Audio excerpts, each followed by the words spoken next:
After Russia invaded Ukraine, the US and its allies unleashed the most aggressive sanctions in modern history. Banks were frozen, companies fled, hundreds of billions in assets were seized. It was supposed to break Moscow. And yet, Russia's economy didn't collapse. In fact, it's booming. Moscow is crowded, construction cranes fill the sky, and Russian banks are growing. And that's thanks to Chinese systems and new financial pipelines that bypass the West entirely. Russia's economy has not just been surviving, it was also outperforming many Western nations. Its GDP grew faster than Germany's, faster than the UK's, even outpacing the Eurozone average. So the sanctions meant to crush Moscow instead left it looking on paper healthier than some of the very countries that imposed them. For decades, US sanctions were like an economic death sentence. A country got cut off from the dollar, barred from Western banks, and suddenly its economy collapsed. Washington didn't necessarily need missiles or soldiers, it could cripple a nation with the stroke of a pen. But today, that same weapon looks weaker than ever. So what happened? Have US sanctions lost their power? And if so, what does that mean for America's place in the world? To understand what has changed, you have to understand what sanctions used to mean. See, back in the late 20th century, sanctions were devastating. When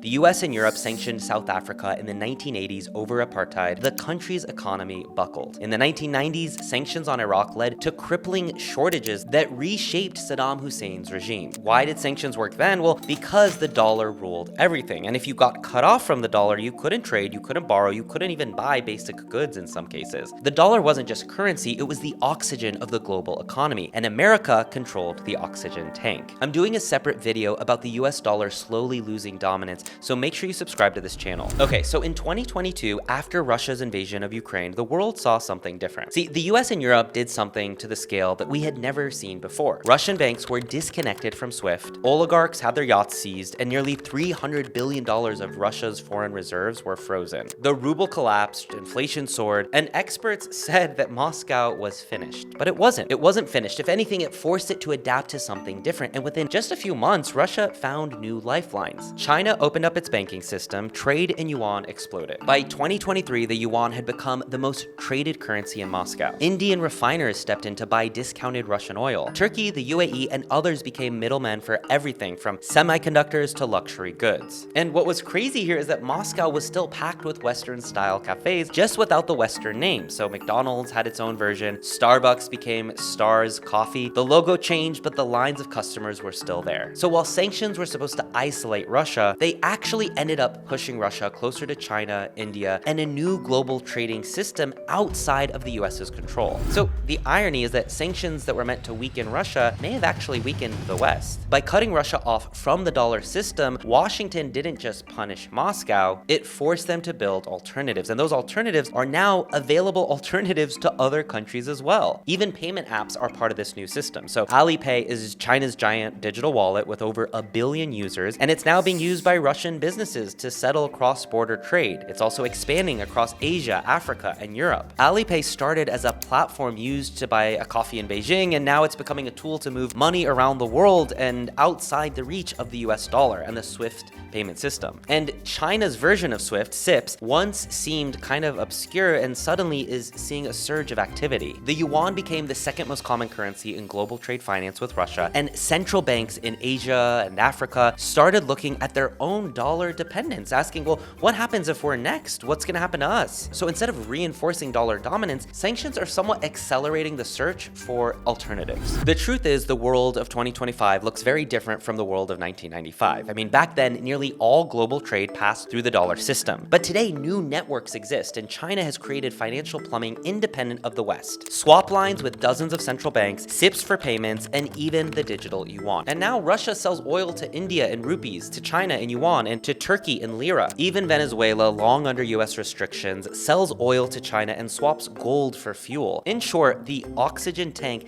that America controlled is no longer the only one in the room. I mean, countries that once would have suffocated, now they just switch tanks. Let's break down exactly why sanctions don't bite the way that they used to. Cancer is one of the toughest battles in medicine, and that's why today's sponsor, Oncolytics Biotech, is working on something groundbreaking. They've developed Pelareorep, which is an IV cancer therapy that helps the immune system actually see and attack tumors. Here's how. It goes into cancer cells, multiplies, and causes them to burst, which can not only kill the tumor directly, but it can also send a signal to your immune system, turning cold tumors into hot ones that your body can fight. The FDA has already given Pelareorep fast-track designation in pancreatic and breast cancer. And just this year, Oncolytics announced new safety data and plans for a potential registration trial in pancreatic cancer. And that's the kind of study that could lead straight to approval. If you want to check out their progress, check out Oncolytics Biotech. Ticker ONCY, link in the description. By the way, this is purely informational, not investment advice. Always do your own research. And now back to the video. First, globalization has diversified trade. In the 1990s, if you couldn't trade with the US or Europe, you were isolated. But today you can turn to China, India, Brazil, or dozens of regional partners. Second, there are now loopholes thanks to technology. See, digital currencies, shell companies, shadow fleets of oil tankers all make it harder to actually enforce sanctions. Third, the overuse of sanctions has likely dulled the effect of them. They used to be kind of a rare nuclear option, but now America sanctions dozens of countries, companies, and individuals. And at some point, the world adjusted. They built workarounds. They prepared for it. And finally, there's politics. Many nations simply don't want to follow Washington's lead anymore. The US may call for sanctions, but countries in Africa or Asia and Latin America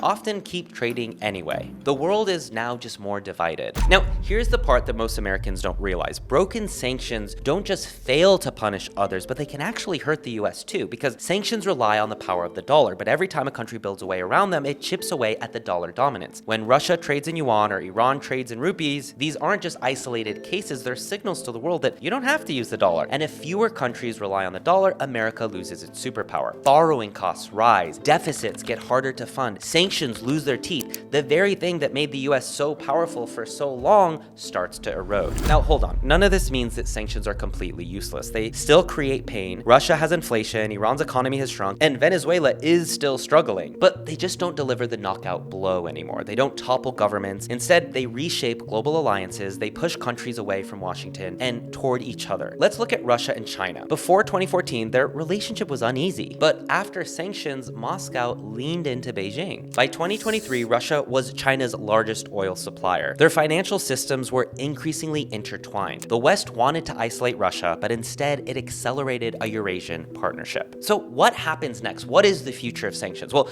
the US will still use them because it's one of the few tools left that doesn't require war, but the effectiveness is going to continue to decline. More countries will keep building alternative systems, more will diversify into yuan or gold or digital currencies, and the world will inch closer to a multipolar financial system. And that means that sanctions will still sting, but they won't strangle. They'll disrupt, but they won't actually destroy an economy. And the risk becomes that America, by leaning too heavily on sanctions, could actually accelerate the very trend that it fears the most, the decline of the dollar's dominance. And remember, the stakes are high because all of this is about the US losing one of its most powerful weapons. America didn't just have the strongest military for decades, it had the strongest currency, and sanctions were proof of that. Proof that Washington could reach across the globe and shut down an economy without firing a shot. But in 2025, the world looks different. Moscow is booming, Chinese banks are open, oil tankers are sailing under shadow flags, and the penalties that once terrified nations now feel like obstacles to be managed, not disasters to be avoided. Sanctions are broken, and if America can't control global money the way it once did, then its grip on global power dips. The real question becomes this: in a world where sanctions don't work as much, how will America enforce its will? And what happens when rivals like China and Russia realize that the US can no longer choke them with dollars? I'm curious, what do you think? Do you think sanctions still have a place in 10 years from now? And what should countries do if they want to punish other countries besides war? Let me know in the comments below. I'm excited to hear from you. And while you're at it, check out more of my videos. And to help support this channel, make sure you subscribe.